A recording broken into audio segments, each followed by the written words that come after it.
प्रधानमंत्री की मौन स्वीकृति के बगैर न धनखड़ साहब ने जो कहा वो कह सकते थे, न निशिकांत दुबे ने जो कहा वो कह सकते थे। निशिकांत दुबे जैसे लोग जो भारतीय जनता पार्टी की विचारधारा को यहां पर प्रमाणित करते हैं, वो लोग आज सुप्रीम कोर्ट तक के खिलाफ जाने के लिए तैयार हैं, क्योंकि ये लोग अराजक लोग हैं। कहलवाया भाजपा द्वारा गया है, वरना अभी तक निशिकांत दुबे निष्कासित हो गए होते।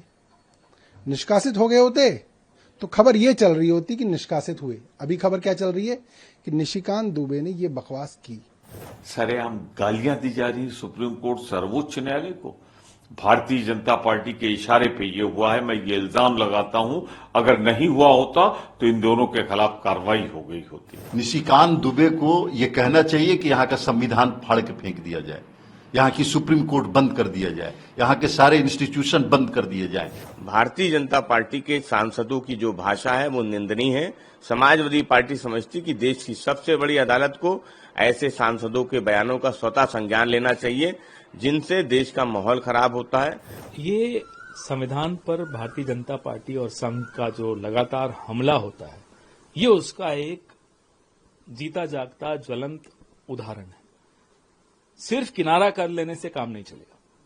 प्रधानमंत्री की मौन स्वीकृति के बगैर न धनखड़ साहब ने जो कहा वो कह सकते थे, न निशिकांत दुबे ने जो कहा वो कह सकते हैं। अगर भारतीय जनता पार्टी गंभीर है इस विषय को लेकर, तो हमें ये बताएं, क्या निशिकांत दुबे को कारण बताओ नोटिस भारतीय जनता पार्टी दे रही है? क्या एक्शन लिया जा रहा है उस पर? और अगर आप एक्शन नहीं ले रहे तो प्रधानमंत्री आपकी स्वीकृति के बगैर, एक सांसद छोड़िए, भारतीय जनता पार्टी का एक कार्यकर्ता मुंह खोल ही नहीं सकता। और अगर आपकी स्वीकृति के बगैर बोल रहे हैं तो आपकी पकड़ अब पार्टी और सरकार पे खत्म हो गई। इसमें तो बयान भी आ रहे हैं लगातार, क्योंकि चाहे अगर ओवैसी के बयान की बात करें तो कह रहे हैं कि कोर्ट को आम आदमी पार्टी कह रही है कि सुओ मोटो ले सुप्रीम कोर्ट और गिरफ्तारी तक की वो मांग कर रही है। हम भारतीय जनता पार्टी से पहले मांग करते हैं। आप क्या एक्शन ले रहे हैं ये बताइए। ये तो सीधे सीधे संविधान पर हमला है। धमका तो रही हैं सुप्रीम कोर्ट को, ये इनकी आदत है, लेकिन संविधान की जो एक व्यवस्था है, चेक्स एंड बैलेंसेस की एक व्यवस्था है, आप सीधे उसको चुनौती दे रहे हैं। तो ये बिना, मैं फिर से दोहराता हूं, बिना प्रधानमंत्री की स्वीकृति के ये संभव नहीं है। और अगर उनकी स्वीकृति के बगैर हो रहा है तो प्रधानमंत्री कमजोर हो चुके हैं। निशिकांत दुबे जैसे लोग जो भारतीय जनता पार्टी की विचारधारा को यहां पर प्रमाणित करते हैं, वो लोग आज सुप्रीम कोर्ट तक के खिलाफ जाने के लिए तैयार हैं, क्योंकि ये लोग अराजक लोग हैं। इन लोगों की आस्था न संविधान में है, न सुप्रीम कोर्ट में है। इन्होंने देश की तमाम संस्थाएं, चाहे वो सीएजी हो, चाहे वो सीबीआई हो, चाहे वो ईडी हो, चाहे वो रिजर्व बैंक ऑफ इंडिया हो, चाहे वो इनकम टैक्स डिपार्टमेंट हो, सारी संस्थाएं ध्वस्त कर दी। सब में इन्होंने अपने यस मैन बिठा दिए। सुप्रीम कोर्ट में अभी नहीं हो पाया है, इसलिए परेशान है। ये बात कही इसलिए गई है क्योंकि भारतीय जनता पार्टी की औकात नहीं है कि वो ऑफिशियली ये बात कह दे। उनकी पार्टी डी रिकॉग्नाइज हो जाएगी। सुप्रीम कोर्ट नड्डा साहब को कोर्ट में बुला लेगी और नड्डा साहब को जाना पड़ जाएगा। इसलिए उनके पास और कोई रास्ता नहीं है ये कहने के अलावा, मगर कहलवाया भाजपा द्वारा गया है, वरना अभी तक निशिकांत दुबे निष्कासित हो गए होते। निष्कासित हो गए होते तो खबर ये चल रही होती कि निष्कासित हुए। अभी खबर क्या चल रही है कि निशिकांत दुबे ने ये बकवास की। ये खबर चलवाई जा रही है और भारतीय जनता पार्टी पूरी तरीके से इस बयान के साथ है।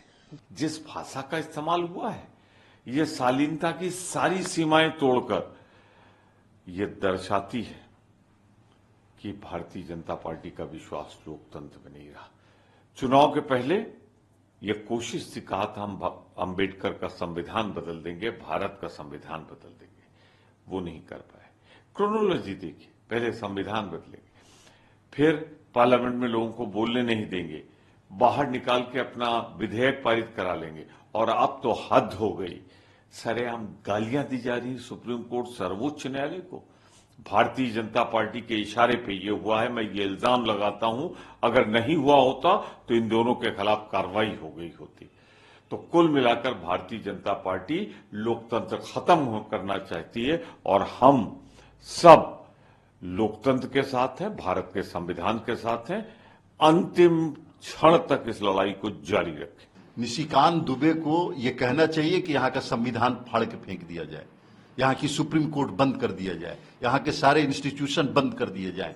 ये अनार्किस्ट लोग हैं जो चाहते हैं कि संविधान को हटा करके मनुवादी विचारधारा लाई जाए, हिटलर शाही लाई जाए। ऐसे लोगों के लिए हिंदुस्तान में कोई जगह नहीं है। और मैं बार बार इस बात को कह रहा हूं कि आप सिविल वार की धमकी दे करके देश को कमजोर नहीं कर सकते। हमारा राष्ट्र मजबूत है और निशिकांत दुबे जैसे लोग पैदा होते हैं, खत्म हो जाते हैं।